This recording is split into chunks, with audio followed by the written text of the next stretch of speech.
El 14 de febrero de 2001, la cárcel de Medellín fue cerrada al amanecer. Los guardias decían que los presos ya no eran humanos. En menos de 6 horas, la mitad del penal había caído.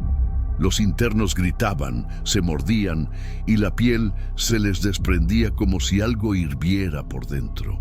Las autoridades hablaron de una infección viral, pero los médicos que lograron salir con vida juraron haber visto algo que no encajaba con ninguna enfermedad conocida.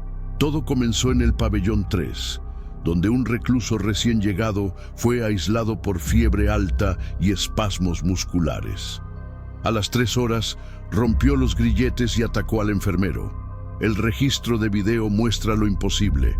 Sus ojos completamente blancos, el corazón latiendo 200 veces por minuto y una voz, sí, una voz saliendo de su garganta, repitiendo el mismo número una y otra vez. 27. Cuando el virus se propagó, las cámaras de seguridad grabaron escenas que ningún forense quiso revisar. Hombres arrancándose la piel, otros comiendo carne humana como si sintieran hambre constante, pero sin morir, aunque sus órganos ya no respondían. Los cuerpos se movían solos y los sobrevivientes decían que el aire se volvió espeso, casi vivo, como si la prisión entera respirara junto con ellos. Los laboratorios del Estado clasificaron el brote como agente experimental biocontrolado. Sin embargo, los informes filtrados años después revelaron algo aterrador. El virus no había sido creado para matar, sino para obedecer. Era un prototipo militar diseñado para controlar impulsos humanos, y se salió de control. Hoy, 2 décadas después, el pabellón 3 sigue cerrado. Nadie entra. Pero los guardias que hacen ronda de noche dicen escuchar golpes detrás del muro sellado y jurarían que las voces repiten lo mismo en un coro gutural. 27. Lo que ocurrió en Medellín no fue una infección, fue el nacimiento de algo que todavía respira. A veces el horror no llega de afuera, sino que nace dentro de los muros. Lo que ocurrió en la cárcel de Medellín en 2001 no fue una epidemia, ni una rebelión, ni una locura colectiva. Fue un error humano, un experimento biológico que se salió de control y convirtió a los internos en algo irreconocible. Los informes oficiales lo llamaron agente infeccioso de tipo desconocido, pero los que estuvieron allí lo bautizaron de otra manera: el virus zombie. Durante años, el gobierno negó su existencia. Los videos fueron destruidos, los médicos silenciados y las familias de los presos amenazadas para no hablar. Pero algunas imágenes sobrevivieron. Fragmentos que muestran cuerpos moviéndose cuando ya no deberían, ojos abiertos después de la muerte y voces humanas repitiendo los mismos números como si respondieran a una orden. Este caso no solo marcó la historia penitenciaria de Colombia, sino que cambió para siempre la forma en que entendemos el límite entre la vida y la muerte. Antes de continuar, te voy a pedir algo muy importante. Suscríbete al canal y activa la campanita. Aquí no contamos rumores ni leyendas urbanas, sino los archivos prohibidos del continente. Dale me gusta si alguna vez has sentido que algo invisible puede propagarse más rápido que el miedo, y en los comentarios cuéntame desde qué país y ciudad estás viendo este video. Quiero saber hasta dónde llegan los ecos de estas historias ocultas. Prepárate porque lo que estás por escuchar fue real, y aunque el brote fue contenido, hay quienes aseguran que el virus nunca fue erradicado, solo cambió de huésped. El 13 de febrero de 2001, un día antes del brote, la cárcel de Medellín parecía más tranquila que nunca. El calor era insoportable y el aire dentro de los pabellones se sentía espeso, como si el concreto sudara. Los guardias decían que el ambiente olía a óxido y agua estancada, pero los presos hablaban de otra cosa. Decían que algo nuevo había llegado. Un interno trasladado desde otra prisión, un hombre pálido, con marcas en el cuello y una tos seca que no cesaba desde su ingreso. El recluso fue identificado como Luis Alberto Castañeda, 32 años, condenado por homicidio. Nadie sabía por qué lo habían movido a un pabellón de máxima seguridad cuando su expediente indicaba comportamiento dócil. Lo asignaron a la celda 3B junto a otros 3 internos. Esa noche, los hombres escucharon algo extraño mientras dormían, un murmullo constante que no venía de ningún lado. Uno de ellos juró que Castañeda hablaba dormido, en otro idioma. A las 3:14 de la madrugada comenzaron los gritos. Los guardias corrieron al pasillo principal, pero el pestillo de la celda estaba bloqueado desde dentro. Cuando finalmente lograron abrir, el aire que salió era tan denso que varios se cubrieron la cara. Castañeda estaba de pie, con los ojos completamente en blanco, la piel cubierta de sudor negro, y un zumbido metálico salía de su garganta, como si algo vibrara dentro de él. A sus pies, 2 compañeros sangraban por la nariz y los oídos. El médico penitenciario Ramiro Díaz ordenó trasladarlo al pabellón médico, pero cuando intentaron tocarlo, Castañeda mordió a uno de los guardias. No fue una mordida normal. Lo que arrancó de su piel parecía más un trozo desgarrado por un animal. Aún así, lo amarraron y lo llevaron en camilla. Las cámaras de seguridad registraron todo, excepto los 5 minutos entre el traslado y la llegada. 5 minutos borrados de todos los registros. A las 4:06 am, Castañeda murió oficialmente, pero el cadáver nunca fue retirado del pabellón médico. Los guardias juraron que, antes del amanecer, su cuerpo se movió. Primero los dedos, luego el pecho. El monitor cardíaco, que ya estaba desconectado, volvió a encenderse solo, marcando 200 pulsaciones por minuto. Nadie se atrevió a entrar hasta que el sonido cesó. Cuando finalmente abrieron la puerta, la camilla estaba vacía. Las cámaras del pasillo mostraron su silueta caminando desnudo, tambaleante, hacia el pabellón 3. La grabación dura solo 27 segundos antes de cortarse.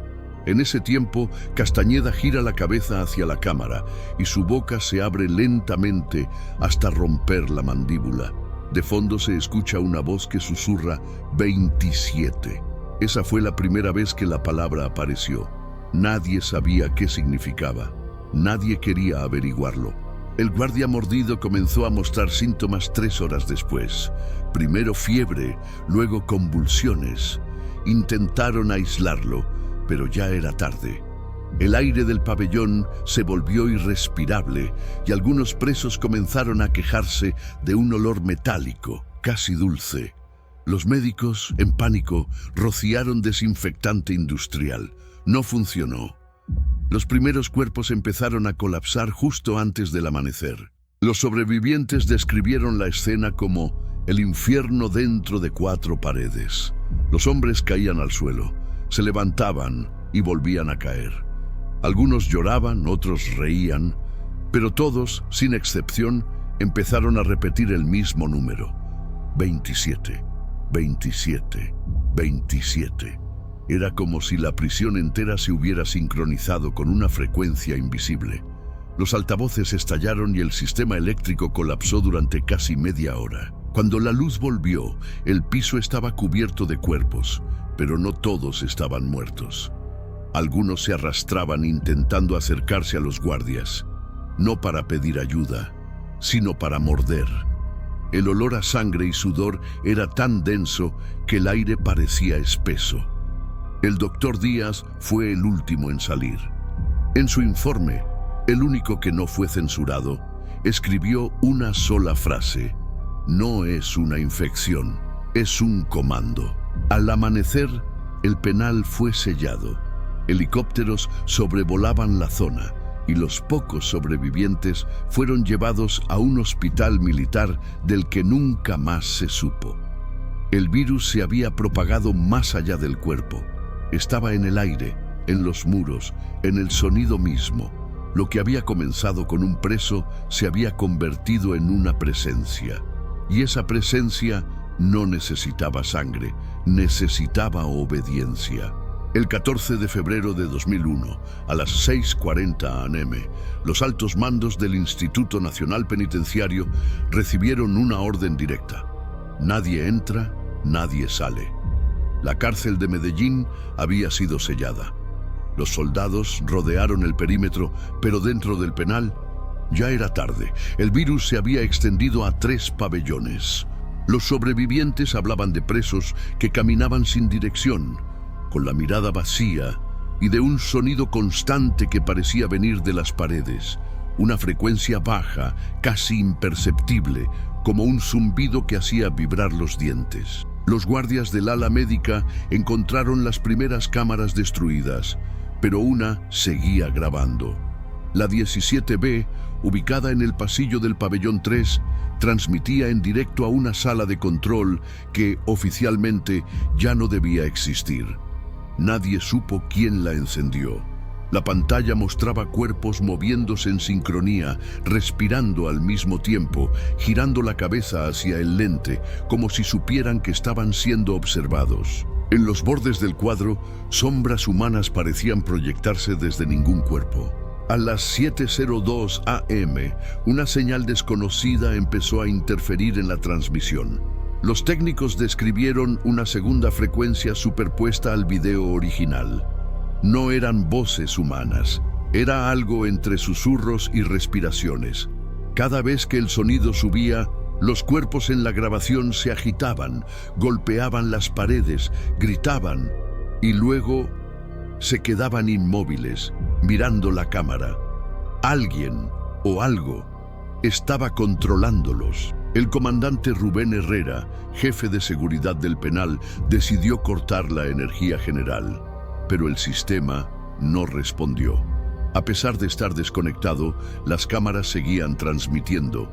En una de ellas se ve claramente al guardia que intentó apagar el generador. Su sombra se mueve antes que él. 2 segundos después, cae al suelo, con los ojos abiertos y la mandíbula desencajada, como si hubiera escuchado una orden que no pudo resistir. Los sobrevivientes del pabellón 5 aseguraron que los infectados no atacaban a cualquiera, solo a quienes hablaban. El simple acto de pronunciar una palabra bastaba para atraerlos. Por eso, el penal entero cayó en un silencio absoluto. Los hombres se comunicaban golpeando las paredes, 3 veces para sí, 2 para no. Pero entonces, durante la noche, los golpes comenzaron a responder desde el otro lado, incluso cuando no había nadie allí. El sonido se replicaba, exacto, con un eco de metal, como si los muros contestaran. A las 10:16 p.m., la grabación del pabellón 3 mostró algo que solo un guardia vio en tiempo real antes de morir. Los cuerpos comenzaron a caminar en círculo, lentamente, murmurando algo entre dientes. En el suelo, con sangre, trazaban una espiral perfecta. En el centro de la espiral, un preso caído comenzó a levantarse. No tenía rostro, solo una masa de carne palpitante donde debían estar sus ojos y su boca. Sin embargo, sonreía. Los militares intentaron abrir las compuertas del penal para intervenir, pero el sistema de cierre había sido bloqueado desde adentro. Nadie entendía cómo. Las luces parpadearon, los generadores fallaron, y por unos segundos todo quedó en oscuridad total. En ese instante, las radios del perímetro comenzaron a emitir un sonido, el mismo número repetido una y otra vez. 27, 27, 27. Una voz metálica, sin origen, que salía simultáneamente por todos los canales de comunicación.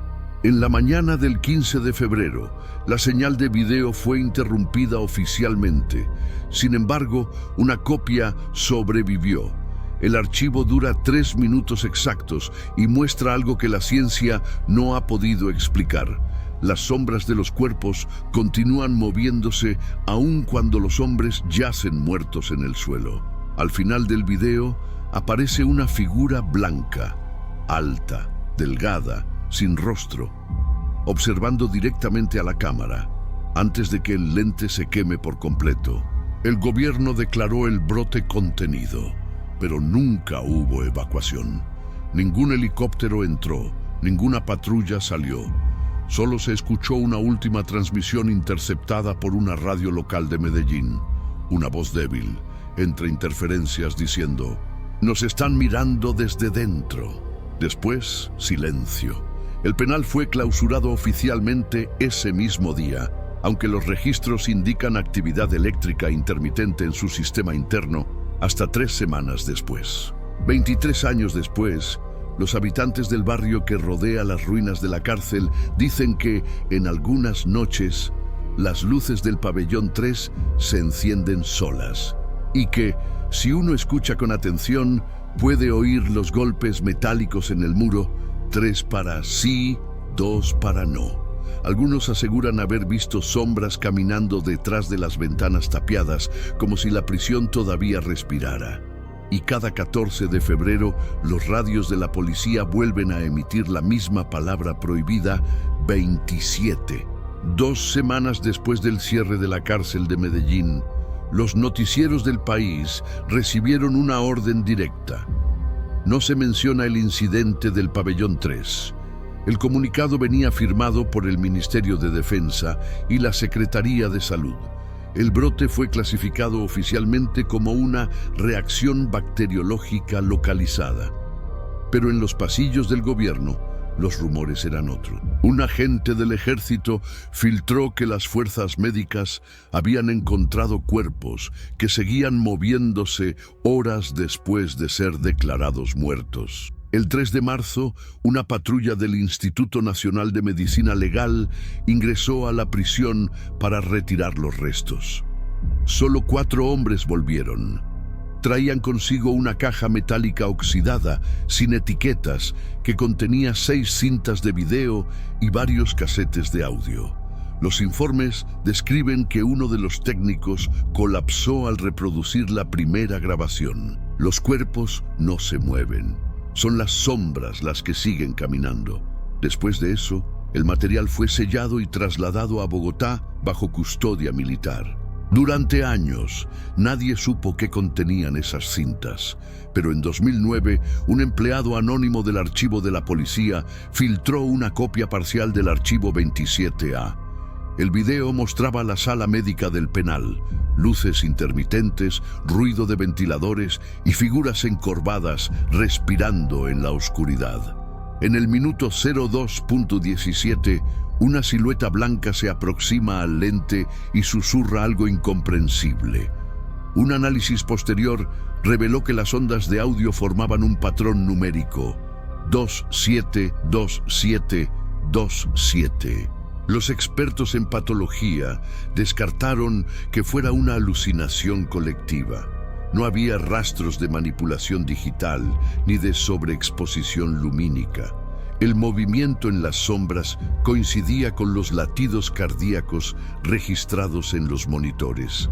Era como si la imagen tuviera un pulso.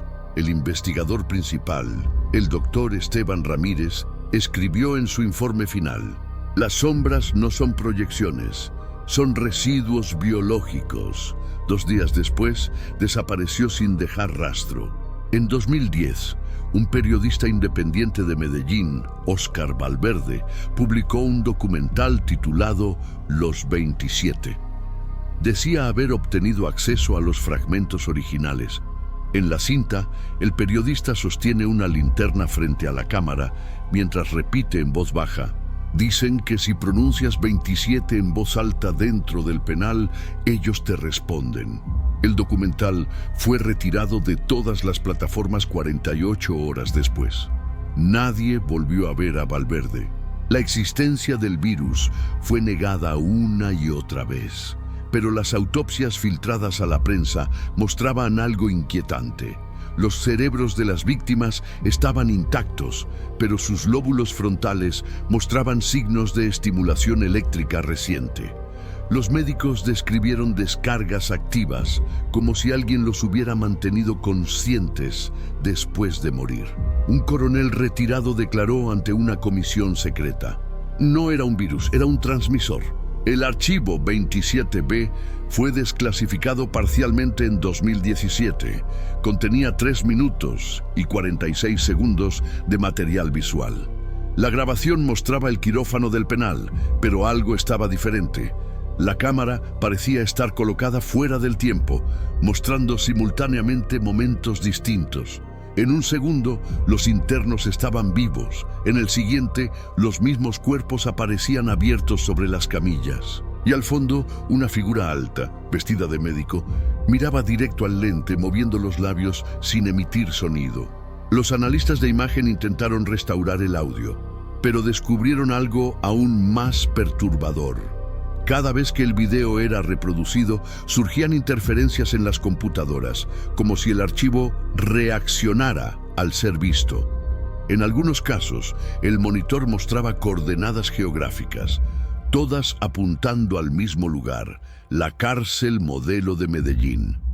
Uno de los técnicos escribió en el informe: el video está vivo, aprende quién lo mira. Luego renunció. Hoy, el caso está oficialmente cerrado. Las cintas permanecen almacenadas en el Archivo Nacional bajo el código de clasificación B27, pero se dice que en ciertas madrugadas el sistema de seguridad detecta actividad eléctrica en esa bóveda, aunque no haya corriente conectada. Algunos guardias aseguran haber escuchado pasos dentro del depósito sellado. Y cuando revisan las cámaras, las luces parpadean justo antes de mostrar un reflejo, una sombra que los observa desde detrás del cristal. Dicen que el virus no terminó en Medellín. Dicen que se propagó de otra forma, a través de la grabación, de la señal, del sonido. Cualquiera que haya visto el video podría haberlo llevado consigo, como un eco digital, un contagio invisible. Y si escuchas con atención, muy cerca del parlante, aún se puede distinguir una respiración entre las interferencias. Una voz grave, sin origen ni fin, repitiendo lentamente: 27, 27. El 20 de marzo de 2001, el Ministerio de Defensa declaró el caso resuelto. Las instalaciones de la cárcel de Medellín fueron selladas con concreto y se ordenó la incineración de todos los objetos recuperados. Pero el fuego no bastó. Los técnicos encargados del proceso reportaron algo inexplicable. Cada vez que el material ardía, las cámaras térmicas mostraban figuras humanas moviéndose dentro de las llamas, aunque no hubiera cuerpos presentes. Un informe interno describió esas siluetas como proyecciones residuales de actividad biológica. Las cintas, sin embargo, no fueron destruidas. Una copia fue enviada al Laboratorio de Vigilancia Biológica de la Universidad Nacional, donde un equipo de investigadores civiles intentó identificar el agente viral. En cuestión de días, 3 miembros del grupo presentaron fiebre, alucinaciones auditivas y una extraña fijación con los números impares. El laboratorio fue cerrado de inmediato. En las paredes encontraron palabras escritas con sangre seca. No era un virus, era una invitación. El gobierno colombiano, presionado por organismos internacionales, organizó una rueda de prensa para desmentir los rumores. Aseguraron que las imágenes filtradas eran falsas y que el penal había sido demolido. Pero los periodistas que se acercaron a la zona descubrieron que la estructura seguía intacta, cubierta de maleza, con las puertas metálicas aún selladas. Por las noches, algunos lugareños decían ver luces titilando desde el interior y escuchar entre los muros los golpes metálicos que marcaban el código de los reclusos. 3 por sí, 2 por no. Los altos mandos ordenaron la creación de una unidad secreta, el Proyecto Lázaro. Su misión era erradicar cualquier vestigio del incidente. Destruyeron informes, manipularon datos forenses y eliminaron testigos. Pero a medida que avanzaban, Los agentes comenzaron a experimentar síntomas idénticos a los del brote original: insomnio, taquicardia y episodios de despersonalización. Uno de ellos dejó una nota antes de desaparecer: el virus no se propaga por la sangre, se propaga por la memoria. Los registros del proyecto Lázaro fueron archivados en 2004, pero el propio director, el coronel Santiago Vargas, fue encontrado muerto un año después. Su cuerpo fue hallado dentro de su oficina, rodeado de monitores encendidos que mostraban una sola imagen: el pabellón 3, grabado desde un ángulo imposible, como si la cámara estuviera flotando en el aire. En el suelo, el coronel había dibujado con tiza blanca un número enorme: 27. Nadie volvió a entrar en esa sala. En 2012, un grupo de contratistas enviados a demoler la prisión reportó actividad eléctrica en el sistema interno. Cuando reconectaron la energía, las luces del pabellón 3 se encendieron solas. Los hombres intentaron cortar el suministro, pero el generador seguía funcionando sin combustible. Uno de los obreros grabó un video con su teléfono antes de huir. Se ve el corredor vacío y al fondo una sombra que camina hacia la cámara mientras una voz repite: "Observa". Las autoridades militares confiscaron el dispositivo, pero la grabación se filtró en foros de internet antes de ser retirada. El video fue analizado por expertos en efectos digitales, quienes concluyeron que era imposible falsificarlo. El reflejo de la figura en el suelo coincidía con la temperatura térmica de un cuerpo vivo. Los investigadores, sin embargo, notaron algo peor. En el segundo 17, justo antes de que el video termine, una serie de rostros aparece superpuesta en las sombras. Uno de ellos era el del doctor Ramiro Díaz, fallecido en 2001. El Ministerio de Justicia clausuró toda investigación posterior, pero la clausura no detuvo las apariciones. Los trabajadores del Archivo Nacional denunciaron que cada vez que abrían el expediente B27, los sistemas fallaban y las cámaras de seguridad mostraban siluetas humanas detrás de los estantes. La bóveda fue cerrada permanentemente en 2015. Desde entonces, nadie ha vuelto a revisar los documentos originales. Dicen que incluso sellados, los archivos aún emiten calor. En 2019, un grupo de documentalistas independientes viajó hasta las ruinas del penal. Llevaron equipos de grabación térmica y detectores de frecuencia. A las 2:47 a.m., uno de los sensores captó una transmisión débil proveniente de bajo tierra. Era un patrón de audio repetitivo. Cuando los ingenieros decodificaron el sonido, descubrieron que no eran palabras, sino pulsaciones cardíacas, exactamente 27 por minuto. Hoy, el Estado colombiano sigue negando la existencia del virus, pero las familias de los presos desaparecidos aseguran recibir llamadas sin voz, siempre a la misma hora, 4:06 a.m., la hora en que murió el primer infectado. Los teléfonos emiten solo ruido blanco, hasta que, entre las interferencias, se escucha una respiración profunda y una frase que helaría a cualquiera: "Nos vemos en el pabellón 3". En marzo de 2020, casi 2 décadas después del cierre de la cárcel de Medellín, un archivo misterioso apareció en un foro de internet especializado en material histórico latinoamericano. El usuario que lo publicó decía haberlo encontrado en un disco duro perteneciente a su padre, un ex empleado del Ministerio de Justicia. El archivo pesaba 27 megabytes exactos y se titulaba simplemente Cuellar Virus 27.avi. Los primeros en descargarlo afirmaron que el video no podía reproducirse por completo, pero cada intento dejaba una marca. El cursor del mouse se movía solo y el volumen del ordenador subía lentamente hasta el máximo. A las pocas horas, el archivo se volvió viral. Usuarios de Colombia, México, Chile y Perú compartían fragmentos pixelados en redes sociales, asegurando que mostraba algo demasiado real. Los pocos segundos visibles mostraban un quirófano antiguo, iluminado por luz verde, con un cuerpo en la mesa. No había médico presente, pero las herramientas se movían solas, cortando la carne mientras el monitor cardíaco marcaba un ritmo imposible: 27 pulsaciones por segundo. Las plataformas comenzaron a eliminar las publicaciones automáticamente, alegando contenido peligroso o malicioso. Pero ya era tarde. El daño estaba hecho.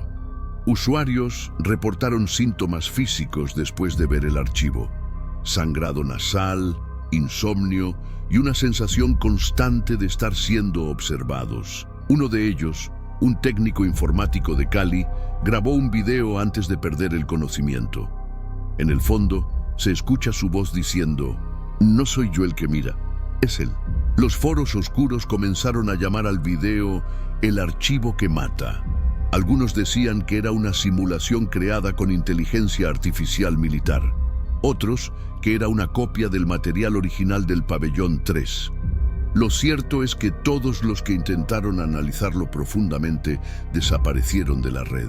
Sus cuentas fueron eliminadas, sus IPs rastreadas hasta ubicaciones imposibles. Una señal proveniente desde la propia cárcel de Medellín. Una periodista de investigación, Camila Rojas, fue la primera en intentar verificar su autenticidad.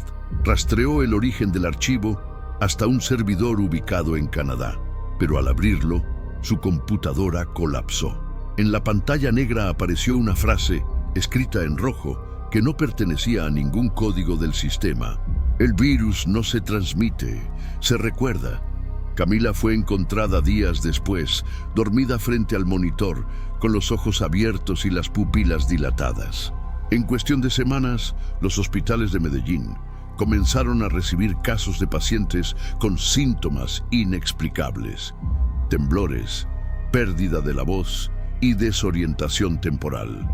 Algunos afirmaban haber visto sombras reflejadas en las pantallas apagadas. El Ministerio de Salud atribuyó el fenómeno a un brote psicógeno, pero los registros médicos mostraban algo diferente: una frecuencia cardíaca idéntica en todos los pacientes. 27 latidos por minuto. Los servidores del ministerio fueron hackeados en abril de ese mismo año. Entre los archivos comprometidos se encontró un documento clasificado con el nombre Proyecto Lázaro, Fase 2. El texto revelaba que el virus había sido digitalizado durante la investigación original, convertido en un código capaz de replicarse en dispositivos electrónicos. Era, literalmente, un patógeno de información, una entidad viva dentro de los datos, diseñada para propagarse a través de la mirada. Los expertos en ciberseguridad intentaron contener la filtración, pero el archivo ya había cruzado fronteras. Aparecía y desaparecía en servidores de todo el mundo. En algunos casos, incluso sin conexión a Internet, los monitores de vigilancia mostraban el mismo video: una sala vacía, un cuerpo moviéndose solo y una palabra escrita en la pared: "Observa". Cada vez que alguien pausaba la grabación, la cámara mostraba su propio reflejo, pero con los ojos completamente blancos. Los gobiernos comenzaron a censurar todo material relacionado con el caso. Sin embargo, las frecuencias de radio independientes empezaron a emitir una señal desconocida cada 14 de febrero. Era un eco repetitivo, distorsionado, que sonaba como respiraciones humanas. Ingenieros de sonido analizaron el patrón y descubrieron que las pausas entre cada exhalación formaban una secuencia binaria. Cuando la tradujeron, el mensaje decía: "Ya estamos en todas partes". Hoy, el archivo sigue circulando en la red profunda bajo el nombre virus27reborn.mp4. Quienes lo descargan aseguran que la computadora se calienta, que los ventiladores giran aunque el sistema esté apagado. Algunos dicen haber visto su propia sombra moverse sin ellos, y cuando los monitores se apagan, el reflejo permanece unos segundos más. Los expertos lo llaman una anomalía. Los que estuvieron en la cárcel lo llaman por su verdadero nombre: el regreso. El 27 de mayo de 2021, un grupo de ingenieros de la Universidad de Antioquia descubrió algo imposible. Durante un análisis rutinario de tráfico digital, detectaron una señal proveniente de un servidor sin origen definido. La frecuencia coincidía con los antiguos archivos del caso Cuéllar, pero esta vez la transmisión no contenía video, sino ondas cerebrales humanas convertidas en código binario. El sistema los identificó como patrones de conciencia activa. En otras palabras, alguien o algo estaba pensando desde dentro del archivo. Las pruebas confirmaron que las ondas provenían de múltiples direcciones, como si cientos de dispositivos estuvieran emitiendo el mismo pensamiento simultáneamente. Las grabaciones mostraban una voz digitalizada repitiendo una frase en bucle: «Mírame mientras respiro». Cada intento de eliminar la señal resultaba inútil. Los técnicos desconectaron los servidores, destruyeron los discos, pero el código reaparecía en otros sistemas, incluso sin conexión. Era como si la transmisión hubiera aprendido a existir sin depender de la red. La paranoia se extendió. Los laboratorios comenzaron a reportar comportamientos extraños entre el personal. Algunos empleados decían soñar con quirófanos verdes, otros con el rostro del doctor Cuéllar sonriendo frente a una cámara invisible. Uno de los investigadores fue hallado en su oficina, con los ojos abiertos y una expresión serena. En la pantalla de su computadora, el archivo se reproducía solo, mostrando un monitor cardíaco que marcaba un ritmo fijo: 27 latidos por minuto. El Ministerio de Comunicaciones ordenó el apagón digital más grande de la historia reciente. Durante 6 horas, todas las conexiones de Internet en Colombia fueron suspendidas. Pero en ese silencio, algo ocurrió. Los equipos apagados comenzaron a emitir un zumbido bajo, constante, como si respiraran. Las cámaras térmicas captaron calor en los monitores inactivos, y cuando los técnicos los encendieron nuevamente, todos mostraban la misma imagen: el pabellón 3, vacío.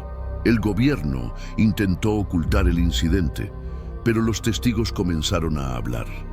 Periodistas, guardias y exinternos afirmaron haber recibido mensajes de voz desde números desconocidos.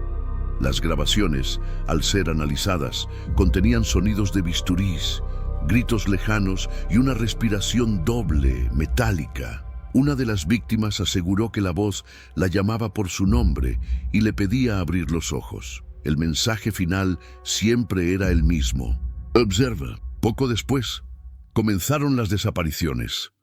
En Medellín, 4 técnicos del Archivo Nacional fueron vistos por última vez frente a una pantalla negra.